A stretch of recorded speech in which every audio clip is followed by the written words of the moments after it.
Sébastien, ce sont les derniers préparatifs ici dans les locaux de la société Chorale et Cavalcade avant la sortie qui se déroulera cette année le 9 juin. C'est ça, tout à fait. Donc on est en pleine finition des préparatifs sur les 10 chars de la nouvelle cavalcade d'Orléans. Donc il y a encore les bénévoles qui sont là pour m'aider à fond et voilà. L'idée c'était de respecter la tradition, parce qu'on va voir qu'il y a des chars qui ont déjà défilé, que vous avez repris, réimaginé, mais aussi modernisé un petit peu tout ce rendez-vous. Tout à fait, il y a notamment deux chars qui ont été faits il y a 30 ans, en 1988. Donc on les a refaits cette année, le char de la Reine et le char des Violettes. Donc voilà, nous avons gardé les traditions, nous sommes revenus sur certaines traditions, notamment sur les coques, sur les chars, sur les nombres de fleurs, 500 à 600 fleurs par char, fait par les petites mains de la cavalcade, par les dames. Et puis la modernité, ce sera aussi l'éclairage, mais un éclairage qui sera revu, tout comme d'ailleurs les rendez-vous pour les fans de la cavalcade.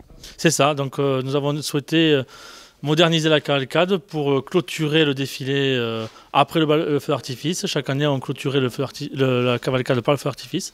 Cette année, après le feu d'artifice, les chars vont être illuminés, avoir une parade particulière par rapport à l'éclairage, avec les nouveaux systèmes technologiques qu'on a cette année, notamment avec les LED et tout ça. Donc les chars seront entièrement illuminés d'une autre façon. La rue sera carrément éteinte dans le noir et voilà. Donc on a essayé de moderniser la cavalcade cette année. Alors ça va commencer dès vendredi avec Nadao qui sera en concert au Parc de l'Éclat. C'est ça. Donc Nadao sera à partir de 21h30 au Parc de l'Éclat. On attend plus de 1200 personnes. En solution de repli, bon, nous avons le centre Jean Jaurès. On espère que cette année, la cavalcade sortira pendant 3 jours sous le soleil. Voilà, donc à partir de 18h30, on fait un apéritif tapas et après 21h30 le concert. Avec voilà, cette année, on a voulu un peu innover, prendre un groupe local qui amène beaucoup de monde et après se suivra la cavalcade le samedi après-midi.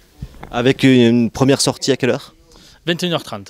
Voilà, les festivités commencent à 17h30 par un bal des pitchouns, animé par des mascottes. Après, ouverture de la bodega et de la cavalcade à 18h30 et le défilé commence à 21h30. Et puis il faudra forcément venir samedi, parce qu'il n'y aura pas de défilé le dimanche après-midi. Vous avez souhaité aussi concentrer toute l'énergie et faire un grand rendez-vous le samedi soir. C'est ça, cette année on a innové, on a voulu sortir que en nocturne, que le samedi.